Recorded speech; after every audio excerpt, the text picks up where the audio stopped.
People have been waiting for us to do a short episode for years. I always look at these people's videos and I'm like, how'd you do that all in 27 minutes? like 27 minutes. We haven't even gotten to the preamble of the preamble. Well, yeah, I mean, that's an us problem. And usually, do they have more than one person? What kind of videos are you watching? That's true. That's smart. If I got rid of you, these would be half as long. Yeah. You just hit idea. And then they're not funny, Dan. You miss out on all the jokes. There are a few people on YouTube that are funny. Just a few. Are we in that category? Are you putting us in there? I can't tell. Of course, we're not funny. We're the funniest. Hey, watch him! With Dan and Tony! Hey, watch him! With Dan and Tony!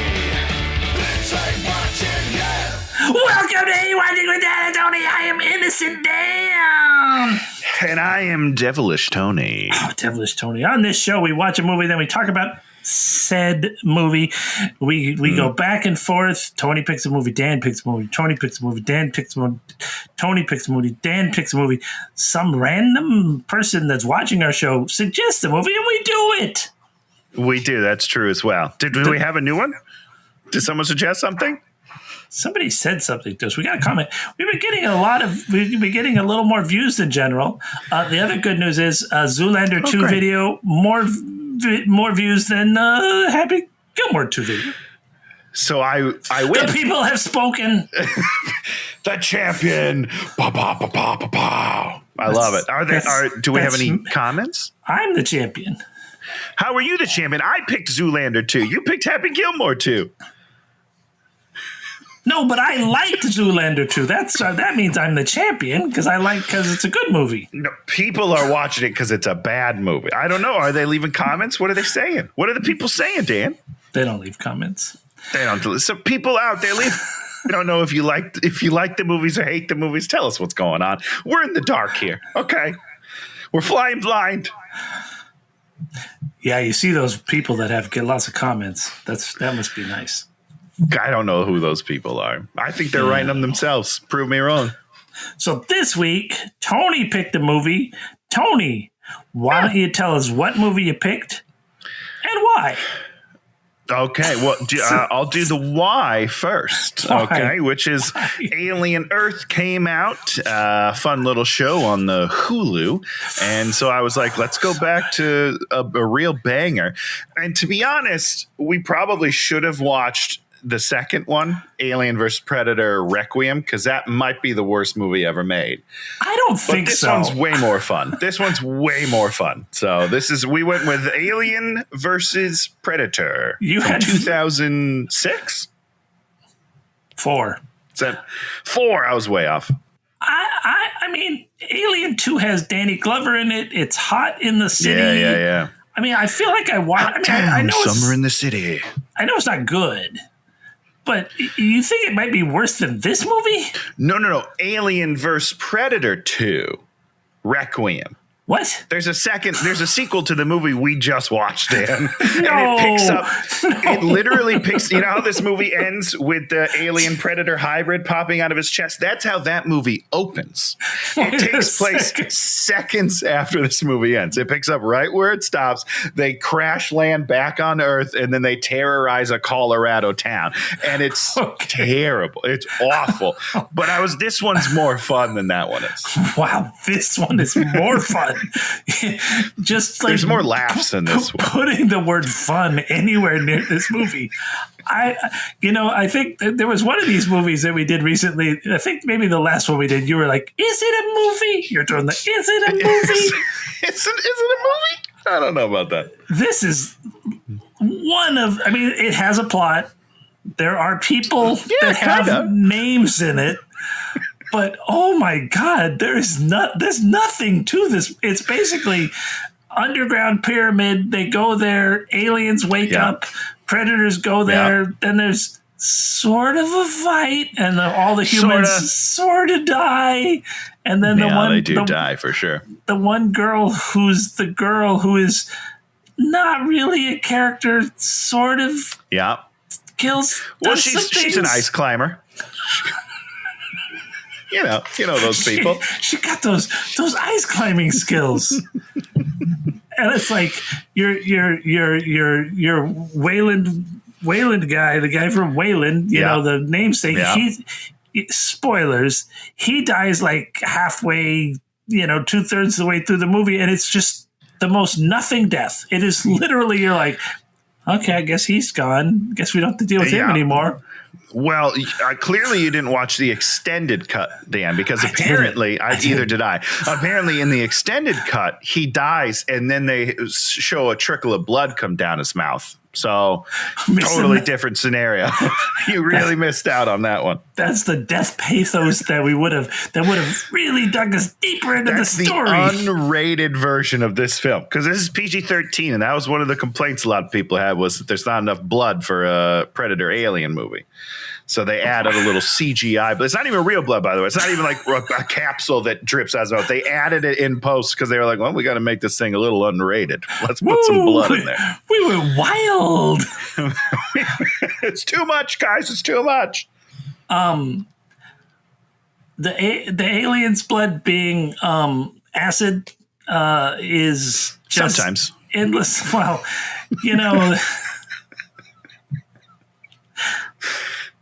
sometimes it is. Sometimes it isn't. Every trope in this movie is overused as hard as it can be. There's like, there's one or two clever things that you're like, oh, okay, that's clever.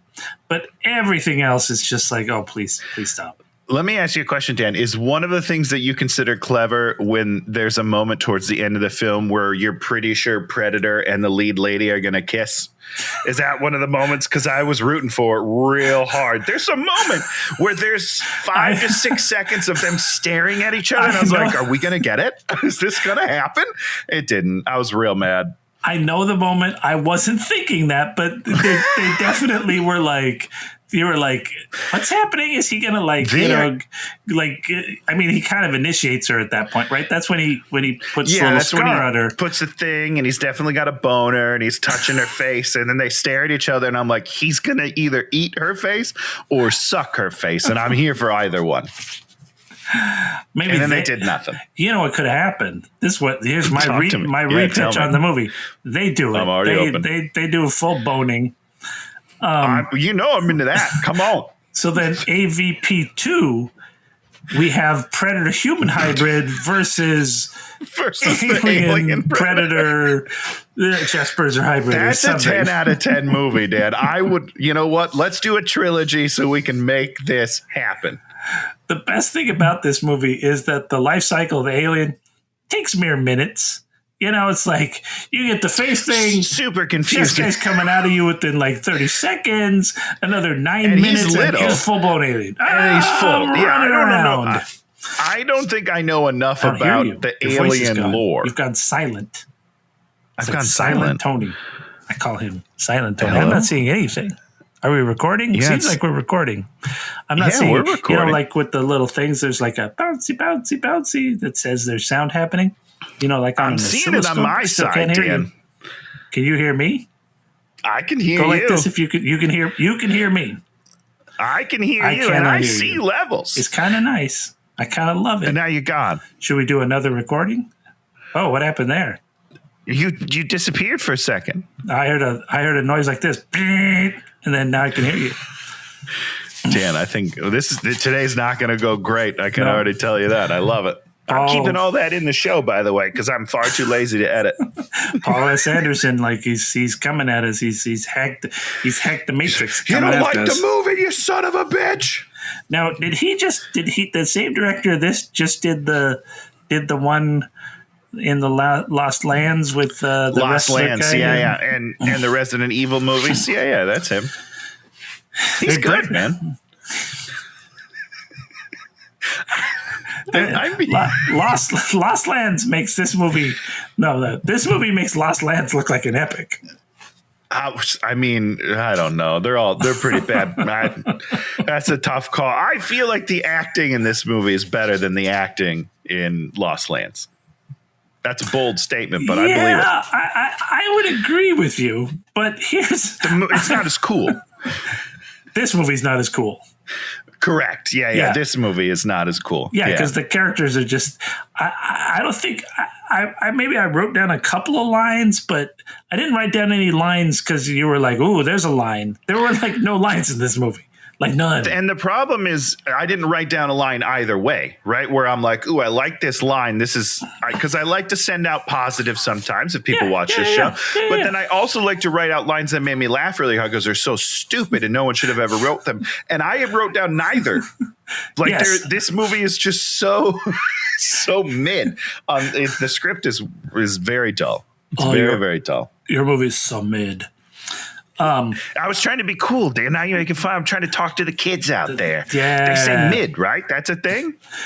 Yeah, we were looking at something. We were watching something, and the YouTube video, and the title was like, somebody reads somebody to filth. And Shannon's like, what does that mean? What does that mean? I don't know. Well, do you know what reads means? Like I'm reading a book. I'm reading a person. Like I'm learning about your personality. I have no idea. Well, I say to her that, that's the way the kids talk. And then she's like, I don't know what it means. I'm like, reads. What reads means is when you like talk smack about someone. When you're like, Tony's. Yeah. Well, haven't you ever watched RuPaul's Drag Race? Yeah, but I don't understand half the stuff they're saying on the show. I just watch it for the beautiful styles. You know what I mean? You and my mom.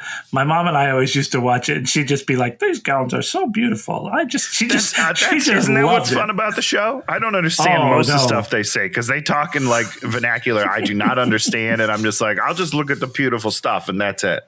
They have like one section where the drag queens read each other, and they put the glasses on, and the library is open, and then they just rag on them so hard, and that's called reading. Okay, can I tell you, this is going to be something that I'll cut out of the podcast. I thought that they would, this section, I thought they wrote down like what they thought of each other, and then they're reading it to each other. I thought that's what the segment was. I mean, that's the thought process. They don't actually. No, I understand that. I thought they meant it literally. That's what I thought that meant. Okay. No, reads are like nasty, and so reads to filth means. Just I've never heard reads to filth, but it just means like worse than normal. I guess you've destroyed someone so hard that they're gone. I assume. Man, we got to stop changing English. You know what I mean? Kids, like I can't keep up. These kids these days. Wait, have we said what movie we're doing?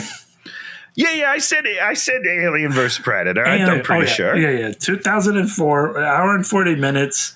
This was this after Alien 3?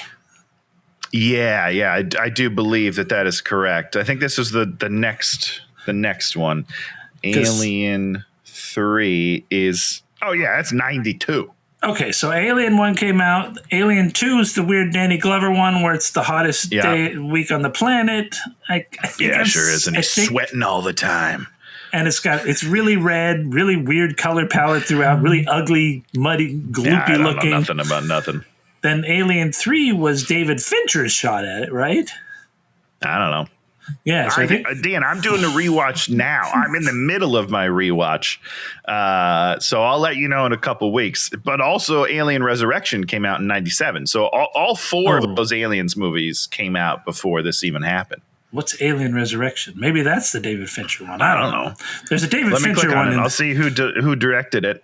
Was Jason Pierre Jeunet. So nope, Alien Resurrection's not that. So who knows what that is? I don't know, but Ron Perlman's in it. I've never seen this movie. I for sure have never seen that movie. All right. I feel like I've watched most of them, but many years later after they came out, and it was just kind of like, well, I'll sit here and watch this for a while and then immediately forget everything about it. I had not seen this movie. You saw this movie in the theaters when it came out, I assume? Because you're out of your mind? Yeah, so we did a marathon. So I have seen these movies. I just don't remember them. So we did an Alien and a Predator marathon on Wednesday into Thursday. And then we saw Thursday night at midnight. We went and saw AVP. And I remember we were all pissed. It was not great. And we were like, we just wasted 2 days of our lives. But that's what you do, man. your dedication, you know? Yeah, sure. Yeah, I grew up when movies were good, so my life was good. Like, because you grew up in 1984 when Monster Squad was made? Yeah, agreed. Yeah, no. Alien versus Predator. Let's talk about. You want to talk about this movie, Tony? Or do you have anything else? If we want to talk about it, we could talk about it. I don't know. Do you have anything else you want to say about this movie before we start talking about this movie? Nope. Because I don't even. No, we're good. Let's rock through it. Happens in the year 2004. Here comes a spaceship. We're assuming is a Predator spaceship flying over Earth. Boom! A satellite sees something. And it's Wayland Industries, and there's an unidentified signal in Sector 14, which isn't really what sets this off. What sets this off is a heat signature, but we'll talk about that later. I don't know why they said these things. It doesn't make any sense. We meet our first person, who is Lexi Woods. She's climbing to the top of a cliff, ice climbing. Yeah. She's a phone call. Climber. Yeah. Hello, what's going on? It's a Wayland Industries wants to hire her. Usually they're going after her because she's like an environmental something. Yeah, we don't really know.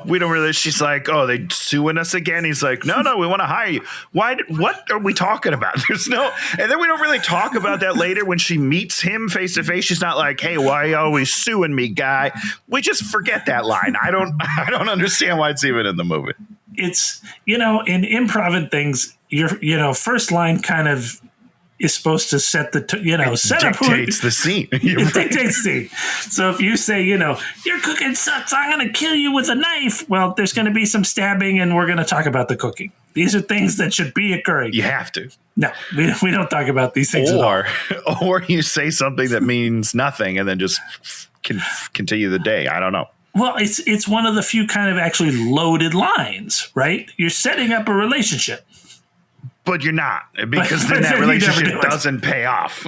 Like, once they meet each other, there needs to be more on that relationship as opposed to nothing whatsoever. There's an interesting point, like sort of halfway through when they're going through the pyramid and Wayland is there, and everybody's being really cognizant of putting him in the middle and protecting the millionaire. Yeah.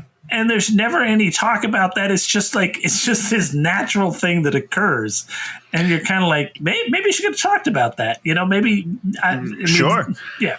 He doesn't even seem to want to care about living. Like, his whole thing is like, as long as we get down there, I don't give a shit what happens to me. So why is everyone protecting him? He doesn't care. I don't know, man. It's weird. We'll talk about his motivations in a second. So she's on the phone. She's all like, well, I'm in the middle of the Himalayas or wherever she is, and I can't get back there. She crests the ridge or whatever. Boom. There's a helicopter, unmoving, sitting there on the cliff. Mm-hmm. And the dude's like, oh, I could just take you with me now. This is what you don't want to do in your movie. Start with something that doesn't make a lick of sense. Let me ask you a question, Dan. How loud do you think it is while you're climbing a mountain? You mean how loud is the mountain? How loud is just the world? Is it like a very loud type of thing where it's like a city sounds are happening and you maybe wouldn't hear a helicopter fly over? Get out of the way, Buster!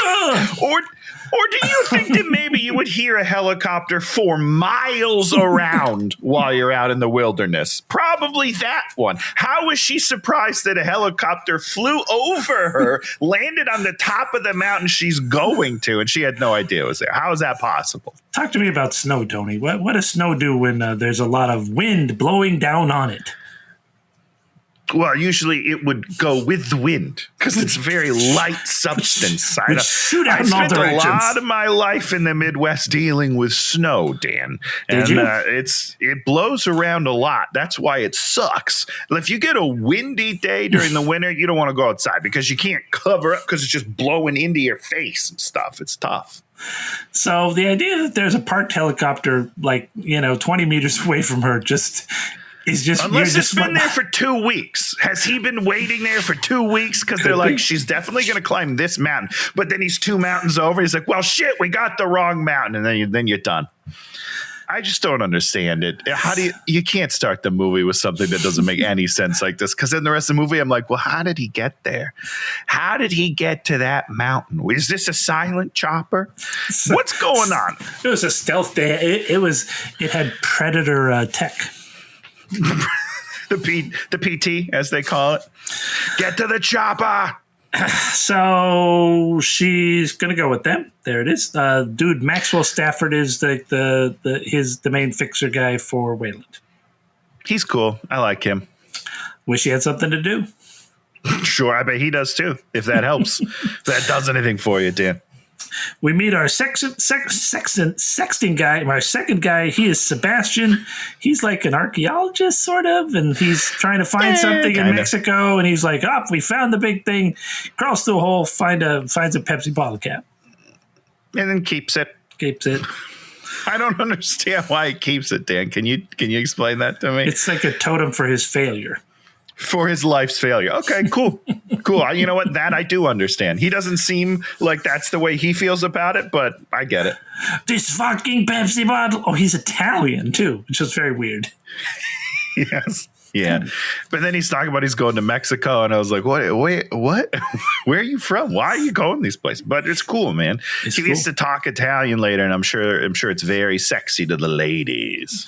Now we're on a helicopter. We're heading to the place. We're heading to Antarctica, which I think is the North Pole, right? We're going to the North Pole, right? Is that where Santa Claus is? Well, that's the one thing I was a little confused is because penguins are in the South Pole. And they had a penguin in this, but I thought we were going to because it says, look up Antarctica and see if that's South Pole or North Pole. I'm going to look it up. Antarctica is south. It is the southernmost continent on Earth. We should learn our geography, Dan. You and me both. Did it feel like they were going south? I don't even. What would that feel like going south? What is that? I didn't know where they were going. I thought they were going to Alaska the whole time. That's what I'm saying. It felt like they were going north to a snowy land. They were heading south to a snowy land. That seems weird to me. So they're going to Antarctica. Here's Grant Miller, who's like a British or Scottish or Irish guy. He's a chemical engineer. He has children. He takes some pictures. How much? Yeah, hold on. Yes. Oh, sorry. No, finish. Finish. How much what? How much did his chemical engineering degree help or hinder him in this movie? Well, I guess I don't know what a chemical engineer does because as far as I can tell, there's no chemical engineering that happens. Like, what would a chemical engineer do? Like, would he look at the blood and what is it? Tell me what a chemical engineer does. I mean, no, a chemical engineer wouldn't look at the blood. A chemical engineer would go to like a waste treatment center and then look at how they're treating the waste so that it becomes pure water, and then say, oh, it's too alkaline, it's too base, and we need to go through these different systems and some new that's what a chemical engineer does. Well, that makes even less sense than what I said, because I don't even know why he'd be on the trip. I don't know. Like a chemical engineer is probably like the people that work at like a refinery to refine oil into gasoline. Right, I would assume that's what a chemical engineer. So maybe it's because of the power source. Like they thought it was a power cert. I have no idea. All I know is that he's a creep. Oh, he's a creep because Our Lady is sleeping on the helicopter, and he secretly, without permission, takes a picture of her. And the only reason she knows is because he left a flash on like an idiot. And then he's like, "Oops, sorry, I shouldn't have left the flash on." And the answer is no. You shouldn't be taking pictures of women without their consent, my friend. That's weird. He's a chemical engineer. He needs to document his adventures. That doesn't sound like a chemical engineer to me. I don't know what he does. Our girl Alexa Wood. But I knew he was going to die immediately because he brought up his kids like 9 times. It's like, okay, well, he's not making it back to his kids. For sure not. This is their way of being like, you should be emotionally connected to him because he's got children. We're not going to let you get to know him, but he's got children. So feel bad when he dies. Terrible script writing. They should have had him on the phone with the kids when he died. That would have been funny. Great. Funny. Your daddy's getting eaten. My mouth is full of an alien. I don't know. Bye, kids. Tony, no mouthful of alien. That's what happens. They put their things in your mouth, and then they put a baby in you. They're having sex with your mouth, dude. I don't know what to tell you. That's what's happening here. Is this a horror movie? This movie? No. This is hardly an action movie. I don't even know what this would be called because there's no tension. Never once is there like a tense moment at all. No. Oh, well, that's not true. The almost kiss was pretty tense for me. Because I'm like, come on, guys, just do it. Just do it. I know you want to, just do it.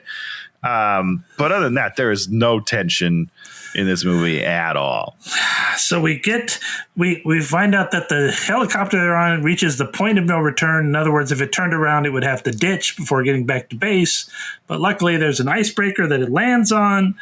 We meet. Dan, how are they going to fill up gas when they get to where they're going? You mean from the helicopter? What's the question? Yeah. Because the helicopter is past the point of no return. Can't return back to where it's gone because it's over halfway. So it lands on a boat. How are they refueling in the middle of Antarctica? On a boat that's full of fuel? You're saying so the boat has like a nozzle. Okay. That's a nozzle. That's what I was just confused because I was like, point of no return. How are you getting back, period, then? It sounds like this is a one-way trip. Okay. That would have been interesting, right?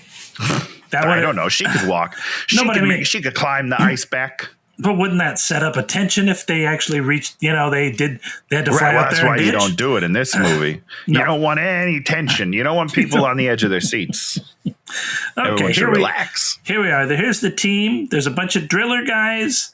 There's some other guys who we don't really meet. There's a hot blonde woman who has a gun. We don't ever meet her. And we meet Weiland. Well, she makes a condom joke, so you like her. You immediately like her.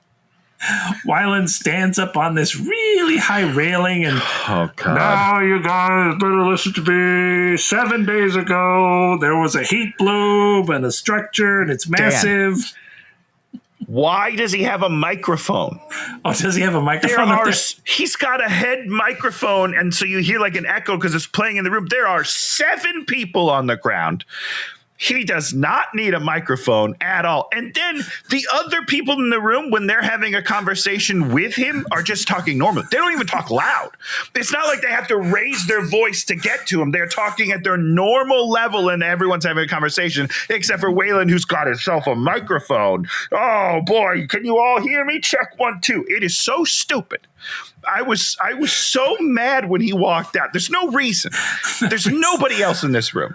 Well, you're illustrating a power dynamic, but it's like you should illustrate the power dynamic through the difference of characters, right? Through character work.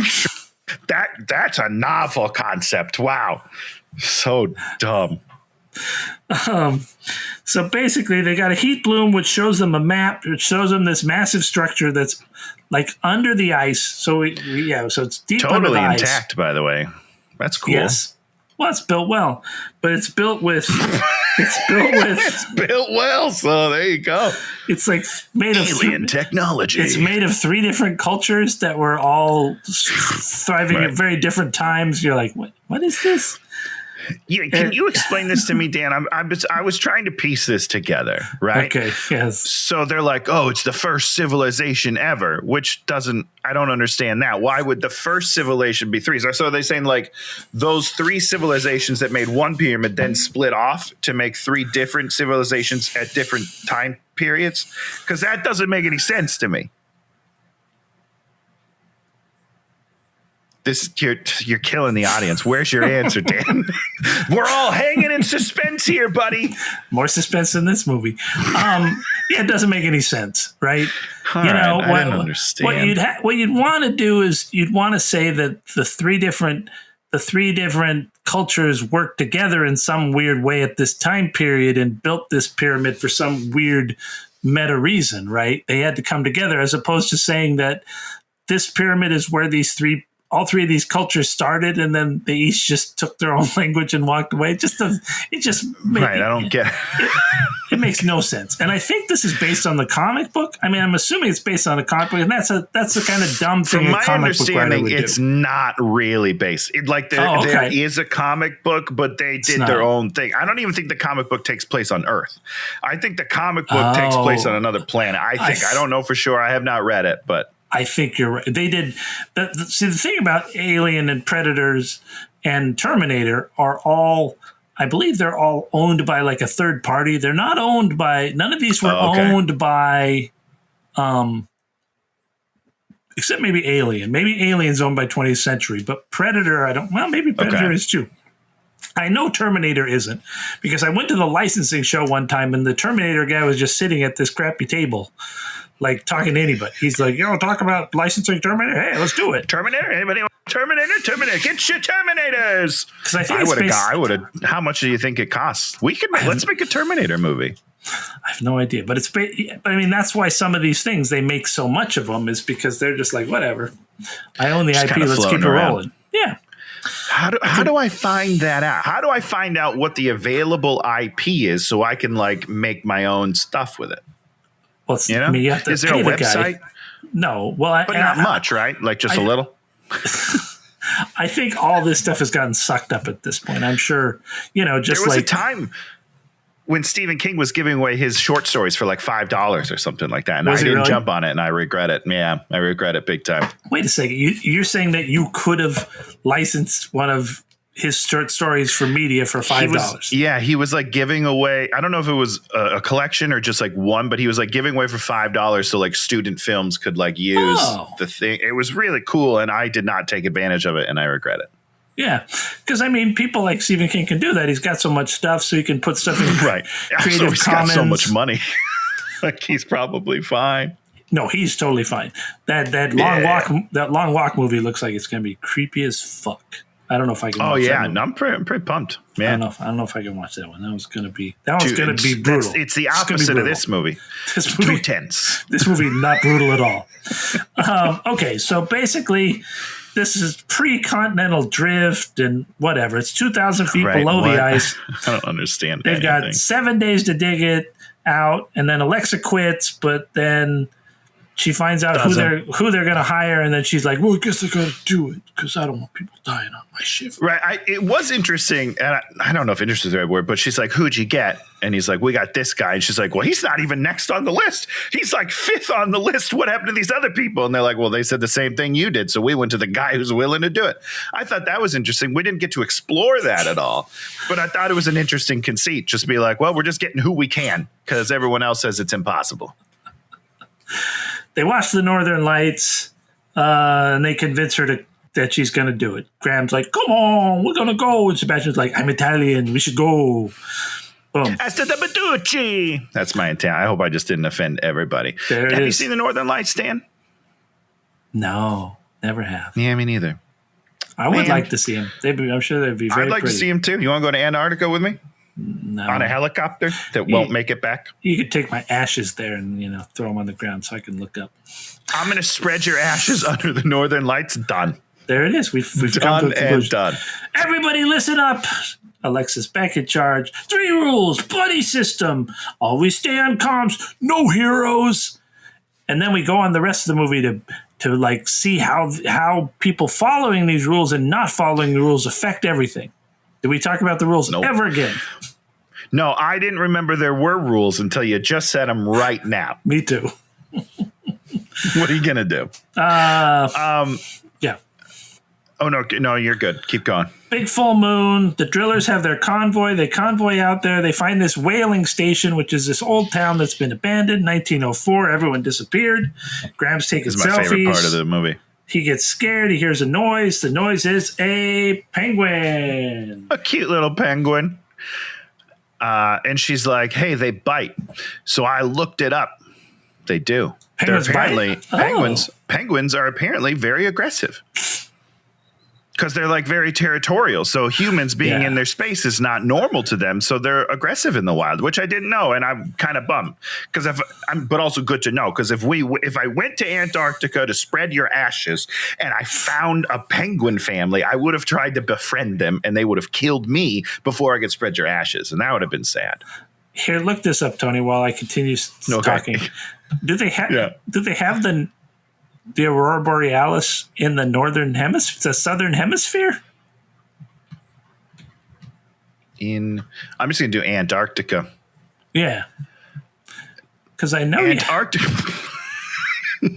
Antarctica does not have the Aurora Borealis, but rather the Aurora Australis, or the Southern Lights. So apparently they're different lights. So we can't spread your ashes in Antarctica, because you'd be under the wrong lights. Wrong lights. So take me north. So I didn't know there was more lights. Are there east and west lights? No, I don't think there are. Doesn't work that way, because it has to do with the aliens. No, the magnetic. I think the whatever it's called, the magnetic field that's around the Earth, and I think it wraps around through the poles. I think. Okay, here we go. Yeah. We get this. This is actually one of my favorite things of the whole movie, which is really nice. They find this hole bored down in the ice, 30-degree hole, and then they look back up, and the buildings are burned out in circles. So, in other words, the Predator ship shot a big laser down there. What? And yet they are like, who could have done this? They're like, another drilling team. I don't know. What? What are you talking about? Everybody looked behind them and saw that the buildings were cut out at the 30-degree angle. It clearly came from the sky. And they were like, another team must have done it. I don't know. That doesn't make any sense, guys. What equipment do you have that is up in the sky that would shoot that beam? It's dumb. It's really dumb. Dan. And this is back when we talked about space lasers and all these kinds of things. You'd be like, it's the U.S. You would immediately say the U.S. military used a laser. Right.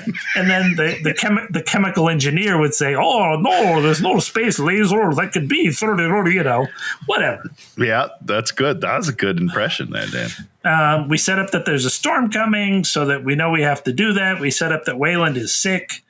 Do we have a storm then? I don't feel like the storm ever happens. We just talked about it. Because they talk about it. Yeah. And that's why we have to do it now, right? Well, storm would cost money to do.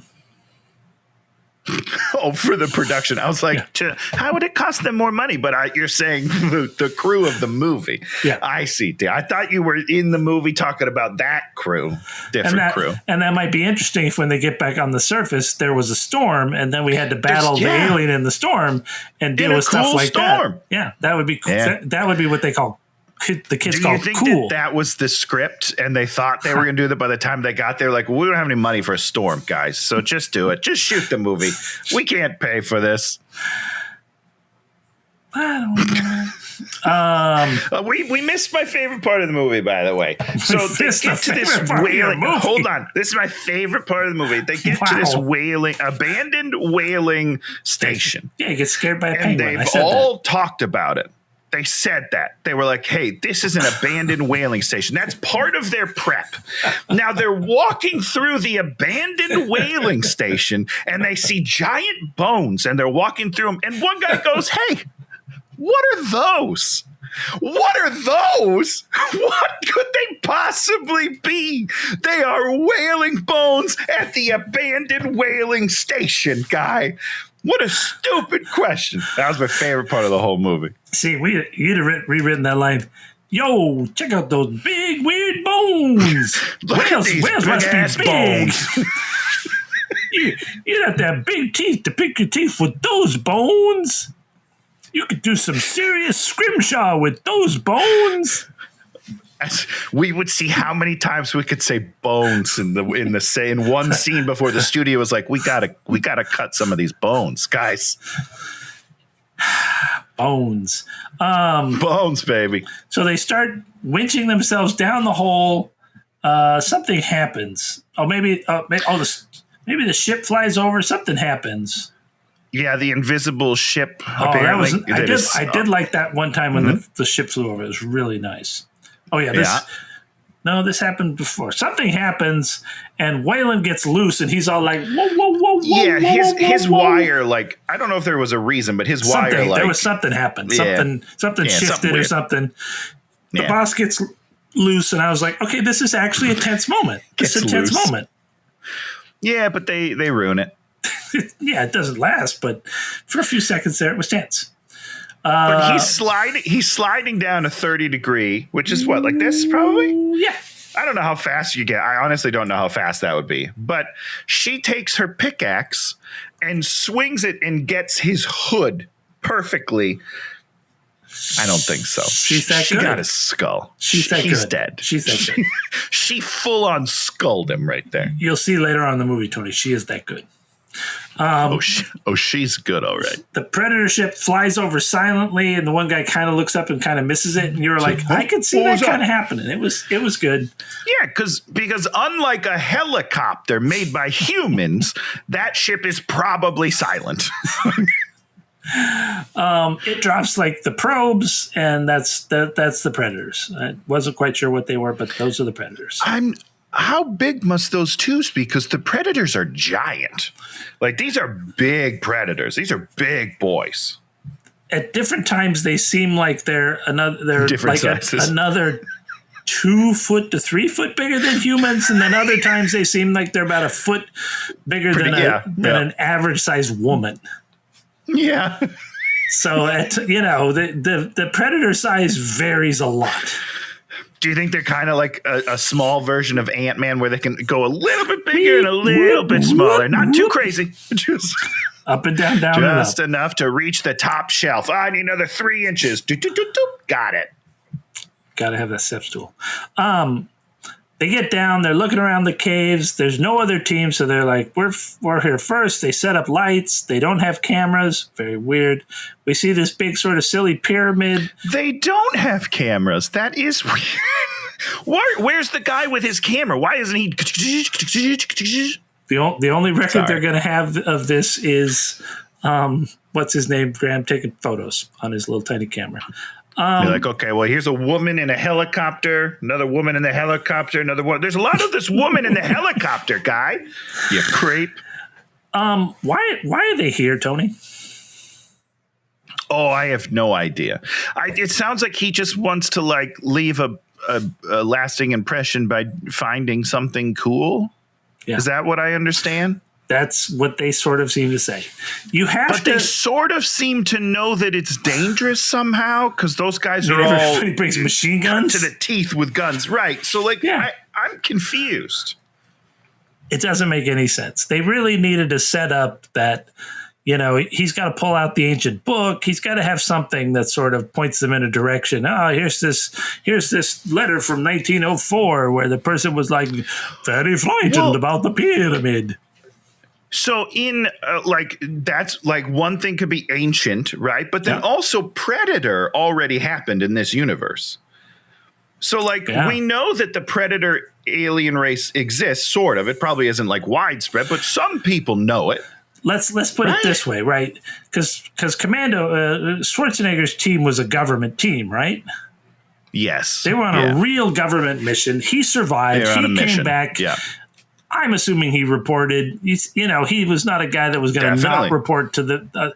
And No, he'll Wayland, say his piece. Wayland's a billionaire, probably manufacturer. He's going to have information. He's going to be information. Right. and he's going to see the predator, and he's going to know what it is.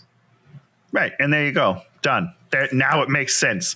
Also, supposedly, I read this, that Schwarzenegger was supposed to make a cameo, but he got reelected to governor in California, so he refused to do the movie. Yeah, I mean, that would have been funny. But, and then we could have set up when they finally find the weapons, he could have said, just what I'm looking for. They're like, right, wait, I know exactly what these are. I have pictures or whatever.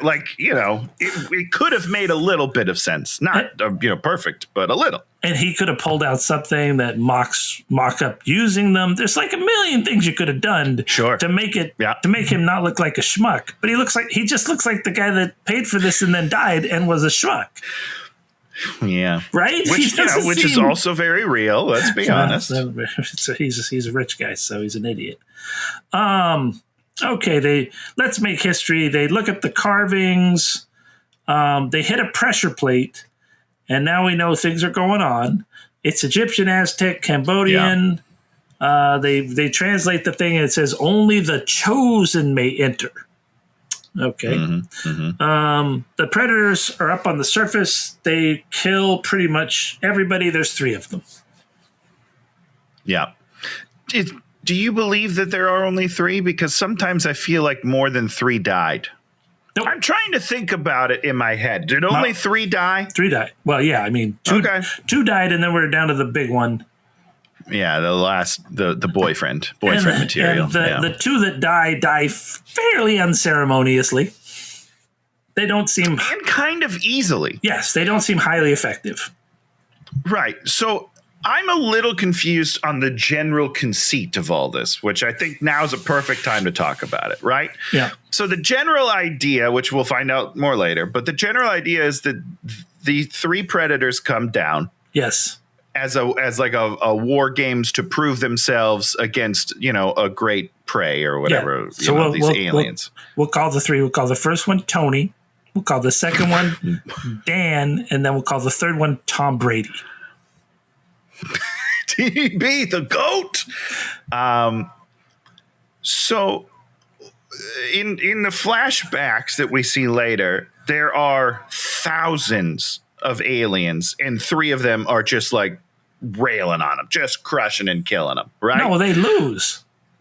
They lose eventually, but they don't lose immediately. Like there's 3 of them against literally 1,000 aliens. That's true. And they are slaughtering them left and right and eventually get overrun, which would happen, right? But they probably took 50, 100 down with them. For sure. These 3 nincompoops can barely take on like 5 aliens. They die immediately. It's weird. Well, yeah, Dan and Tony only maybe kill 1 alien themselves. And then Dan and Tony do not. I probably don't even get a shot off. I'm probably the guy that's just like, I'm walking around. Oh, face hugger. I don't know. It's ridiculous. Predators are huge. There's 3 of them. They can do invisible. But what we're going to find out is they don't have their shoulder guns. So their shoulder guns are hidden in the temple. They have to retrieve their shoulder guns. Then they can start going hog wild. You're like, okay, well, that makes a thing. That's a thing that you could write. Does that make sense? Because here's what I'm thinking. I haven't seen Prey, so I don't actually. I'm kind of talking out of my ass here. But like generally speaking, the greatest hunters don't use guns, right? Like that's the whole point is like, oh, if you're a better hunter if you use a bow and arrow because it's harder. Guns are easier. So this doesn't make them like better hunters to have their guns, Well, they're hunting aliens, and the aliens are fairly powerful. I mean, that's true. That's true. You're right. I don't know. It's not like they're hunting American Indian guys, in Prey, where like if you have like real targeting, you're just going to kill everyone pretty easily. Yeah, you just, run right through them like they did in Predator. Yeah. In Predator. I ain't got time to bleed. Great line. Really good stuff. So, boom, here we are. We've reached the sacrificial chamber. There's some pyres, some things where people are laid out. They've all been chest bursted. And we're like, okay, so this has something to do with the whole process. These were the ones that went to die willingly. They gave their lives so the hunt could begin. Now, Dan, when they do the flashback, they're all women, right? Did I notice that correctly? It seemed like everyone laying down was a woman. It seemed like seemed like some of the corpses were dudes, but I don't. When it's the skeletons, I agree. It seemed like they were dudes. Both. But when they do the flashback, it seemed like it was all ladies. But I could have been wrong. Yeah, I don't know. It felt weird. It felt weird to me when I watched that scene. I don't know. So the whole temple, it could be. The whole temple is powering up now. We wake up. We got a full mama alien in the basement. We give her some electric shots. She wakes up. She starts producing eggs. And we're like, immediately. So is she like cryogenically frozen? Yeah, she's in some sort of suspended animation, and you give her a couple of shocks, and she wakes up. So she's making babies, but she's all chained up. She's just all like mid-pregnancy, though. Like mid-pregnancy. That's what's weird about it. It's absolute mid-pregnancy. They fertilized her, and then they shut her down. Just froze her. Yep. Okay. It's perfect. They look down. There's a lower level. They go down there. The sarcophagus is locked. The dial was set to 1904, but Sebastian, the dude, figures it out, and boom, we open it up. 2004. There's 3 Predator weapons. Okay, 3 Predator weapons. Boom, they grab the weapons. Oh no, then Alexa's like, okay, we've done enough. We gotta go. And they're like, nah, we're gonna stay. Then the boss is like, no, she's right. We're going. Okay, we're gonna go. But grab the guns before we leave. Now, here's my thing. Yeah. Since they don't know what's going on, grabbing the guns is a weird choice. If they were there for the guns, yes, I feel like that makes more sense. Yes, absolutely. And it would make, and then you're fucked because it's like, oh, we got what we came for. Let's get out of here, boys. We're going to be rich. And then it all shuts down. You're like, well, now we're in trouble. Yeah, because as soon as you reap what you sow. As soon as they grab the guns, then the whole place becomes like a shifting maze of corridors and passages. Have you seen 13 Ghosts with Matthew Lillard? That's what it reminds me of. The house in that like moose. And but that was fun. That movie. That was fun. Oh, great. I love that movie. That's a great movie. Yeah, that one was fun. That dude gets cut in half by the glass door, and then that head falls down, and he got half his body. Great stuff. Great stuff. Not in this movie. Back to this movie, yeah. So, boom. They take the guns. The doors close. Boom. The sacrificial chamber's locked up, and here are a bunch of eggs deposited and 3 people waiting to be aliened by them. Perfect. It's the perfect amount. Now we're gonna take a short pause. Oh, great! We're gonna sponsor. We're gonna talk about Alexa's watch that she's always looking at, and it's always giving her this useful information. Okay. Yeah. Do you remember that? No, I don't. What kind of watch is it? A Garmin? What do we got over here? What kind of information does it give her? Northwest? I don't know. But they're always showing her, they're doing a close-up of this watch on her wrist. She does. Like, we should know what the fuck this watch is telling us. And it's just like north, northeast, east, north. And we're just like, what the fuck is this watch? This watch is so, why are you ever cutting to this watch? Also, wouldn't it be messed up because of the magnetic pole or whatever? That's like the whole point of the poles, right?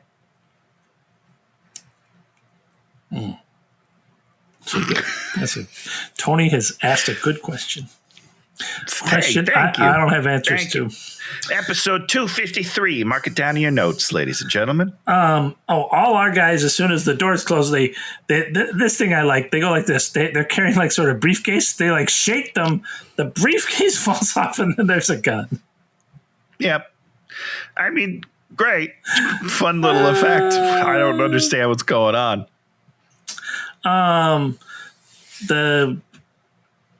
The girl wakes up, and the blonde girl, that she has a chest burster in her. The other guy has a chest burster, and we're like, oh, okay, these people, we're gonna have 3 aliens post nasal drip, post haste soon. Now, here's a question that we don't know the answer to, but I'm just throwing this out to the universe, right? Yeah. So in the original movie, yeah, the guy goes out to dinner. And he's at dinner, it takes and then a long it pops time out of his chest. Yeah. Right, like the gestation period is much longer, it seems, in the other one. No, Alien. Just wondering. You go watch that movie, and it's a nightmare. It's truly a nightmare. Yeah. It is a true horror movie. It's true, maybe the first science fiction horror movie. And the chest burster and the face hugger and all these things, you're just like, because he's got the face hugger on him, and then they free him, and he's all like, I'm doing better. Then you have I'm fine. Yeah.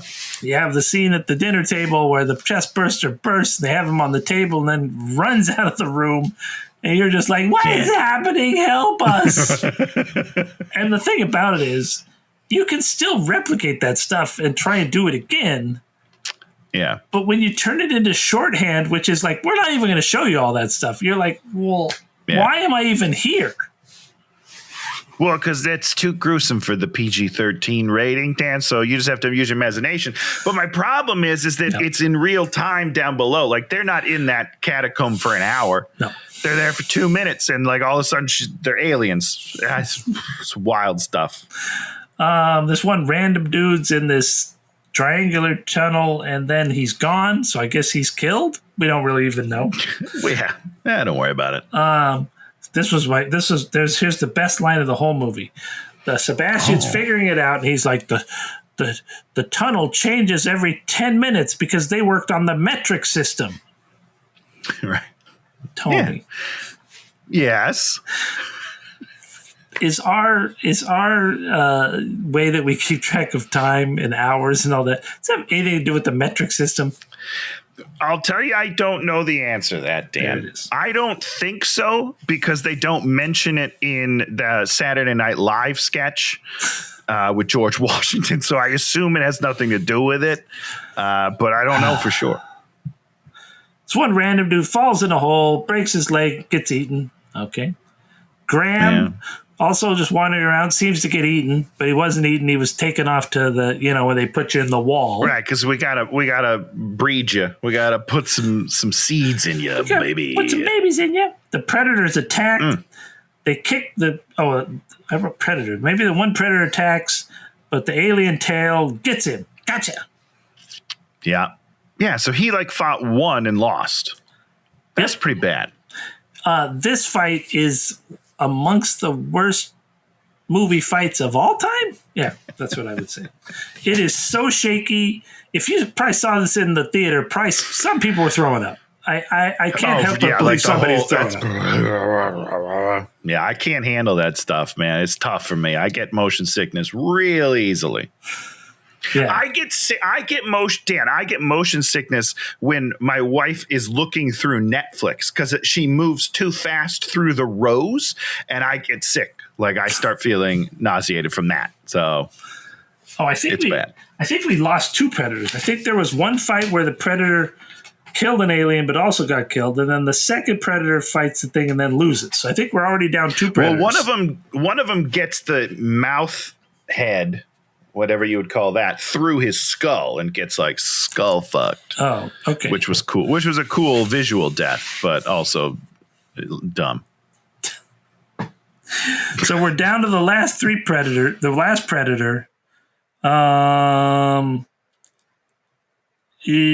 predator sees Wayland. Oh, okay. So the predator tracks them down somewhere. They had observed him through the hole and realized that they got to give him his gun back. They had a hole. It's a weird moment. They had a hole they could just throw it through. They could slide it. It's as big as their two faces together. And also, he's just, once again, sound is weird in this movie because sound travels, especially in an empty cavern like that. He's just one room over, and they're talking at full volume about this guy. What you at least whisper. At least do me the decency of whispering. You're not allowed to whisper in movies. That is a thing we learned years ago. Okay. Boom, boom, boom. Here we go. They're all there. There's Wayland. He's sick. The predator can see that he's sick, and so doesn't pay any attention to him. And so he flamethrowers the predator because he doesn't want to be paid attention. It's an ego thing. Yeah, so the predator drops him and starts walking up, and he goes, "Don't turn your back on me," and then flamethrowers him. And I was like, that's the funniest. It's so human because it's just an ego. You would have lived a little bit, guy. You'd fine. He was just going to let you go. And you're like, "What? I am worthy of your attention. Kill me." Very stupid. Very, very stupid. And Wayland is dead. The character that we should sort of be just dead. Dragging to the end, just dead. I wouldn't worry too much about him. He comes back as a robot later. What? Because he plays Bishop. He is the prototype of the Wayland robot things. What are they called in this? I don't remember what the right word is. It's not robot, but android. Android, sure. So there you go. Okay, now, so we only got the one predator, and we have to show him that he's good. Facehugger jumps at him. He, like, cuts it in half. And yet this time there's no blood. There's no acid blood. I think acid blood's acid blood's just on a full-size alien, right? I mean, I don't know, Dan. I couldn't tell you the truth. I don't know. This other alien's trying to sneak up on him. He cuts its head off. Its head falls. Yeah, I mean, that's like a cool visual moment, but also just like real dumb. I like that. What's the alien doing, Dan? Why is it walking down the wall? Just jump on him. Because it can go there and go. Then its little mouth can like walk out with the lips. Yeah. Do they always have those lips? Is that lips a new thing? I don't remember their lips. I don't know. Sexy lips. And then so he killed the one, so he takes off his helmet, like scars himself with its little acid finger. So this is when they were watching him. They could have just thrown him the gun. And this is when the Italian guy goes, "It's all making sense now." I was like, "What? Are you sure?" Yeah. So what? He looks at all the hieroglyphics and figures everything out. They worship they worship them as gods. Every 100 years they came. They hunt the greatest prey, and then when the aliens were taking over the whole planet, they nuked the whole thing. Yep. There it is. And then built a new temple? I don't totally understand. I think it's the same one, isn't it? I don't know. But they nuked it. Yeah. So why is it still standing?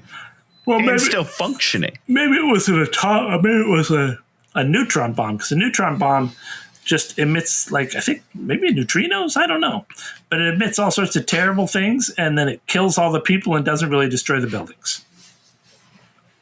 Does it disintegrate the people? Nah, it just zaps them. So, like, there's a chance that we have 1,000 dead alien carcasses somewhere just laying around, and nobody noticed that? Nobody ever found them. And I'm sure they decompose very quickly. They look like they would, considering their skin is immune to acid. Here we have Graham. Graham is stuck up in the goop.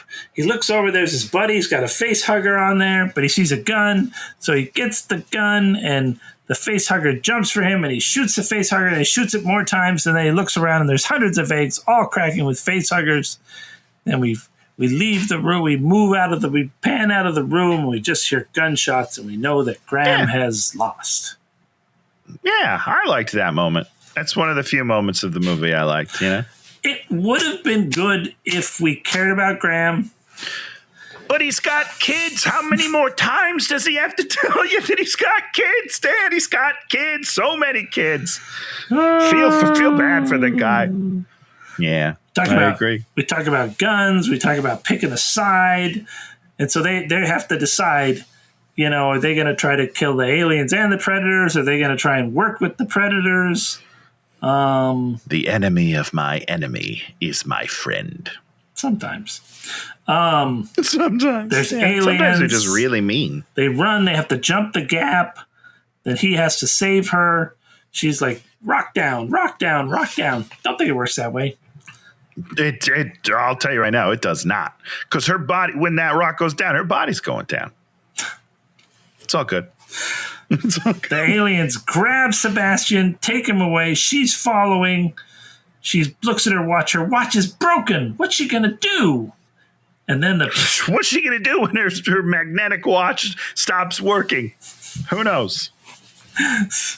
The predator's behind her, and then an alien attacks, and then she actually helps the predator by poking the alien with a spear. Now, Dan. Yes. The alien, she does that thing where you like kind of lodge the spear behind you, and then the thing jumps on you. Set your spear. Exactly. Now, in that scenario, would the alien be, I don't know, hovering on top of her? Maybe if there was a hole in his body. Yeah. And he's full of acid. The acid drips. Which direction would the acid go? Straight down. It's very dense. It's very heavy, very dense. Straight down. So if you're stabbing him like this as he comes to you, he's out on the pike, right? Then he's stripping straight down, right? Straight down, straight down. Okay.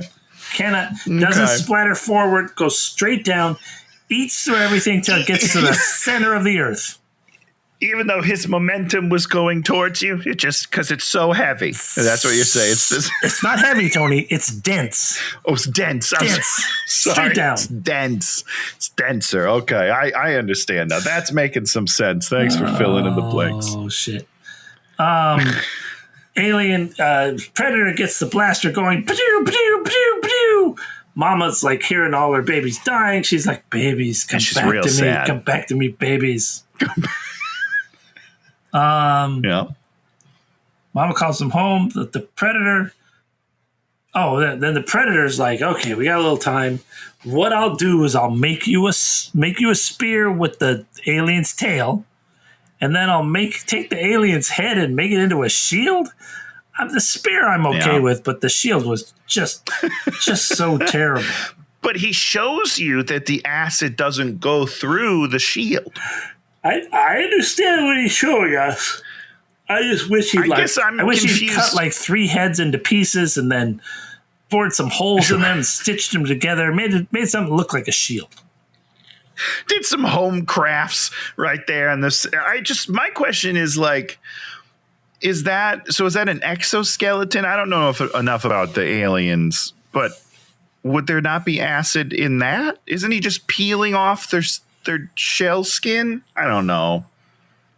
Also, the tail would drip down the spear because it's so dense. Remember the dense blood? Like, is there no blood left in the tail? I don't understand. I don't think there's blood in the tail. Just full stop. There's no blood in the tail. Because at one point, they cut the tail of an alien, and he's throwing acid all over the place. And that's when he has to lose his chest plate. Remember that, Dan? Because that's like by the tail bone, but like, the tail itself, that's completely... So there's sections of the tail. There's sections of the tail that are puppeteered, right? Okay. And any section that's puppeteered doesn't have that, because you don't want it burning through the strings. When the people are manipulating it for the movie. Smart. That's safety first, because insurance would never cover that. You're right. All the babies go home. She calls back to her alien babies, and they're all like, let us use our acid blood to free Mama from her chains. Adam. I gotta tell you something, Tony. Yeah. There are things you can make that will withstand acid. Well, but the Predators don't know that. You know what I mean? Actually, I could be wrong, because this is a molecular acid. As opposed to the other kind. Yeah. That's like something they said in the very first movie, and we were all just like, a molecular acid? What's that mean? What the fuck are you talking about? So stupid.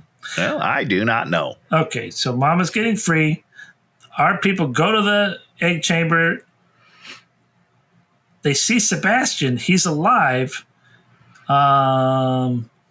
Oh, yeah. And then, this is where it begins. Sebastian's like, oh, just let me die. I don't care. But they mustn't bridge the surface. That's what he says. Yeah. And then she shoots him. And what does she immediately do with her gun after she shoots him so he can't become an alien? Drops it and runs away from it. She's afraid of guns, Dan. Okay. Why you dropping the gun on the ground? Your one weapon? Yeah. Well, she's got a spear. I wouldn't worry about it. My favorite part is where Predator falls in love with her. I don't know if you noticed this. So the Predator's going to shoot him. He's got his laser on it. I know. I'm going to break it down for you. So the Predator's got his 3-dot laser on the guy, and she's like, no, don't do it. I'll do it. So then she shoots him. And when she walks past Predator, Predator turns and just checks out her ass the whole way. And he's like, I'm going to make babies with her. That's when it starts, and then it continues later. So what you're saying is the Predator is an ass man. Oh, yeah. Predator's definitely an ass man. Okay, so Predator sets up his bomb. Beep, beep, beep, beep. The aliens are everywhere. Predator gets stabbed while they're running. They reach the sled. Yeah. They hit the magic button that makes the sled go 100,000 miles an hour. That's what button would that be? Why would you ever put a button on your sled that makes it go too fast to be safe? Well, it's a theme park setting. Ludicrous speed too slow. I mean, it's just insane. I don't know. It's the weirdest thing of the whole movie to me. And it's so funny because they're in the sled, just going, brrr, then you see the fire from the explosion. They're like, brrr, and they get to this part was really bad, but kind of funny. They burst out onto the surface, and then they immediately, leap from the sled as it's basically flying. Land running. Yep. Continue running. There's more running. There's more falling. There's the slow motion explosion as they're running. Great stuff. There's blowing up, and then it's finally over. Predator's there. He's all like, we did good. Let me take off my helmet. He gives her a scar. He pulls out the alien finger. So he takes off his helmet, revealing his face It's beautiful, for the first time. Beautiful, sexy face. She's taken aback. She's taken aback at first, and he goes, you're scared of me. But then she looks into his eyes, and they have a moment where she's like, you know what? You're beautiful. And then he decides, I'm going to make you one of us. And he marks her face slowly and sensually. And the pain hurts, but she kind of likes it. You know what I mean? And then they stare into each other's eyes, debating on whether to take their clothes off now or maybe later. And then the stupid alien mom breaks through the thing, interrupting the one moment we've been waiting for the whole movie, interracial species sex.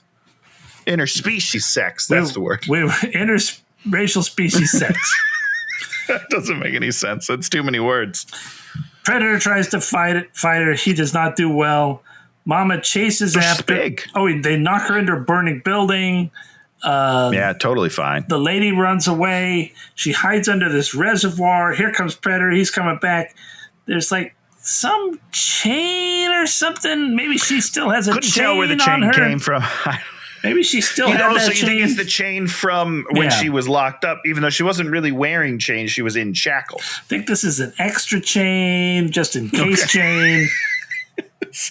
This is the chain that's tied to a post like a dog, so when she runs, the post should catch her, but they burned through the post. Got it. So basically, they're on the edge of another precipice. Oh, I burped. It's horrible. Gross. So they wrap the chain that's attached to the alien around there, and then she hits the thing and it falls over, and the alien is taken to the bottom of the drink. Hundreds and hundreds of miles deep. Davy Jones's locker. Yeah, pretty crazy. Yeah, great. Let's just finish and this. Then, Predator's dying. Yeah. He dies. The fact that they don't share a moment here is the worst part of this entire film to me. That makes sense. She comes over to him and he just goes, rah, rah, I'm dead. But they had a relationship, whether it was sexual in nature or not, it was. There needs to be some sort of recognition here that, like, this warrior is fallen and she survived. Like, there has to be something. It's very disappointing that there's not. Anyhow, continue. This is the point at which I got disappointed with the movie. For the same reason, because she didn't give him a goodbye kiss. Agreed. Boom. Here's all these invisible predators, giant invisible spaceship. It appears. The Council of the Predators goes and honors their dead, takes him on a board. They give her her spear back, and they're all like, "You're one of us. You're bro, dude. You're bro, dude. Come on." The Predator's on a pyre on the thing, and boom, the last shot we have is, here comes a chest burster out of his chest. But it's a Predator version. Is it really? Of the chest buster. Yeah, because it's got the 4 talons, so it opens its mouth like a predator. It's what did they call it? Predalien or something like that. There it is. So the next movie set. I have a quick question. Oh, yeah, the next movie, it literally starts with the chest bursting one more time. It's great. So you know how throughout the movie, Predator just put on some goggles and he was able to look through a chest and see that there was a creature in there. You telling me not one of them was like, we should probably just check and make sure he's not infected? I don't believe it. Well, I mean, it's the Council of Predators. They're old, right? They don't have their helmets anymore. They probably had to give them to young predators. Okay. I see. So they just have regular old eyes. Let me ask you this, right? You're like you're a knight in old time night times. Yeah. You do your day. So you're like 32 years old. You do your day of jousting. You're like tired. You take off your armor.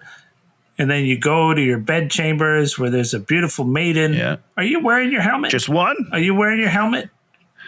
Oh, I'm wearing that helmet all the time, dude. Yes. All right. The ladies love the helmet. Are you kidding me? The only reason she's with me is because I'm a knight. It's not because of what's underneath. You know what I'm saying? This is not a pretty picture. She wants the shiny helmet. She wants the whole deal. I probably got 90% of my body armor on right now. I can barely move in bed. She doesn't care. We watched the movie Excalibur, I believe, in 1979. Oh, wow. Richard Borman doing the King Arthur legend. King Arthur puts a baby in Guinevere while he's wearing full armor. I turned off to that movie so hard at that point. I'm just like, it's 1979. I'm a 14-year-old boy, right? Like, you know, I like sexy stuff, but no, there's nothing sexy about being in full armor and putting a baby in somebody. That's a fucking Monty Python sketch. That is, and I'm sure there were lots of kids out there that were like, this is the greatest, most sexy scene ever. And I was just like, no. Hold on. No, thank you. I thought I was being funny when I said that. I thought I was being ludicrous, right? I was making fun of the situation, but I love that somebody did it for real. Good for them. To be honest with you, I'm stripping it up before I even get home. I don't even like wearing like a long sleeve shirt. So if I was full armor, that would be off as soon as possible. I don't even wear socks in the house because I can't stand how hot they make me. Ridiculous. That's Alien versus Predator. And there's the movie, folks. Great stuff. Yeah, it was great watch. It was fun. You know, stupid.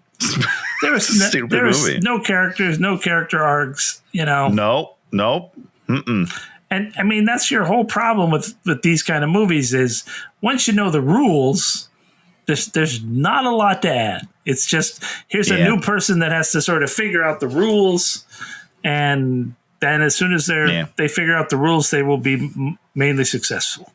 I don't care. Yeah. Well, all you need is an alien head shield. So I hope that they take that into the future. Now, here's a question, right? Yeah. How do people not know that aliens exist after this movie? Because what happens to this woman? She goes home. She goes to. You're gonna go home after just pretend nothing happened? No. She gets a lot of shit happened. There's a whole boat full of Wayland's people. They're gonna be like, "Where's Wayland?" And you know what she's gonna have to do? She's gonna have to fucking say something. She's not gonna say, "Right." So I think they kill her. My theory is that they have to kill her on the boat to keep her quiet, and then they all just go about their lives. Maybe that's Alien versus Alexa on a boat. On a boat. I'm on a boat, and I don't know. Now we talk about something we like this week. I go first because it's all about me. I watched there's a Devo documentary out. It just came out. Very enjoyable if you like the band Devo. And I watched. Okay. I don't know if I do. There's a band called Devo. Yeah. Do I know anything that they sing? I say, whip it good. Do do do do do. Oh, whip it good. Wow. Yeah, I know that. They're great. I'll have to watch this documentary so I can learn their name. And then I watched the new Samara Weaving movie that's on Hulu. Oh, yes. I want to see that. Is it good? Eeny meeny. Yeah. I mean, she's very attractive, but I also really like her as an actor. I think she's great. Really, she's awesome. And the guy that plays her boyfriend plays this fuck up guy, and there are a couple of scenes in there where she has to make decisions. She has to make real decisions in her life. And the character's standing there having to make a decision in their life. And it makes you think about something stupid like Alien versus Predator, where no one really ever makes a decision or thinks about anything. It's just like, well, now the character does this. Now she's not quitting and she's going to do the thing because of pride. And you're like, okay, well, then make the whole thing about pride. Okay, everything's about pride. And she goes through stuff, and she goes through stuff. And she, I don't know, she's very stoic in the whole thing, and she gets hurt sometimes. And she can play that in not a broad.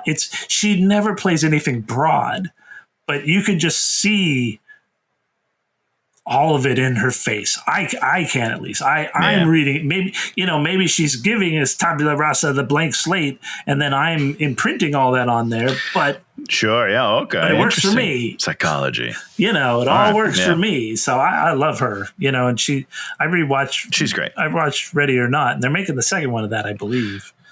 Yes, that movie's so good. That movie's so good. Everything about everybody in that movie is great. Everything that happens, it's just like... Especially Adam Brody. Yeah. Which one is he? He the is... Spoilers. The other brother? He's the brother that is bad and then helps her and then dies. Wonderful stuff. He's great. Everybody's great. The old grandma. The movie's great.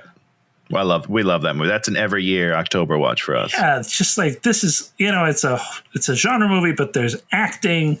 And there's plot, and things go wrong, and you have everybody has a plan, and the plan goes to shit, and then they're all having to constantly adjust their plans.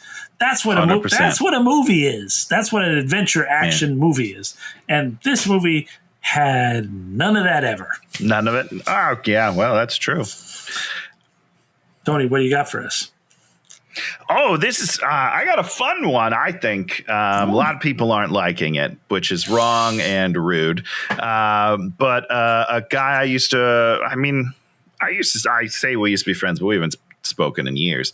But he was one of the directors on the movie Summer School I did 15 years ago. I think, give or take. He's taken off. He's getting to direct some stuff. He did the Wrong Turn remake. He did another movie. But he just released an official Friday the 13th short film called Sweet Revenge by Mike Nelson. That's my guy. And it's dope. I love it. I thought it was great. People are hating on it, but they're dumb. It's good. I will watch it, Dan. It's good. You will watch it? I assumed you watched it. You should watch it. Sweet Revenge. It's on YouTube. It's great. Oh, it's on YouTube? It's wonderful stuff. Yeah, it's on YouTube. And I think he's making a remake of Silent Night, Deadly Night next. I think that's his next project. Is that the one we did? We did that. Did we do that? We did a Christmas one where the kid worked in the toy store and had all sorts of problems. That was fun. I don't remember. Is that what it was? I don't know what it was called. I mean, Silent Night, Deadly Night is from 1984. I don't know. My turn to pick the movie. Is it that? I don't think it's called that. It's got to be. An orphan raised by nuns grows up to be a killer toy store Santa Claus. Yeah, so he's doing the remake of that. That one was super low budget. Was kind of fun because it was super low budget. They had some weird stuff. Yeah. But that's definitely... See, that's a framework that you're like, okay, do it. Make it into a real movie. Yeah. Figure all the stuff out, and then it could be creepy as hell. Yeah, I'm pumped. I got to pick a movie a while ago. Then we changed the movie for something else. For Happy Gilmore. You switched midweek. Yeah, we're going back to that movie, Babylon AD. That's Vin Diesel, right? Babylon AD. Is that what it is? Is that a Vin Diesel movie? I think so. Yeah, it's a Vin Diesel movie. Absolutely. You're the one that picked it. You I don't even know what it is. I picked it weeks ago. So we're going back to Vin Diesel. I love it. Stay on this science fiction kick. I assume it's going to be great. Just as terrible as this, and we're going to want to kill it. It's going to be really good. It's going to be really good. I love Vin. Vinny. Anything else you want to report, Tony? This is a really short episode again. Is it? It didn't feel that short. I wish it was short. No, I got nothing else. This was great. This was wonderful. Watch the film. Watch the film. Come back next week. Come back next week. Leave us a comment, subscribe, or give us a thumbs up. These are all things you can do to support the channel and it's as it apothesizes into the greatest movie hate reviewing show of all time. I didn't understand half of those words. Goodbye, everybody. Hey, watch it!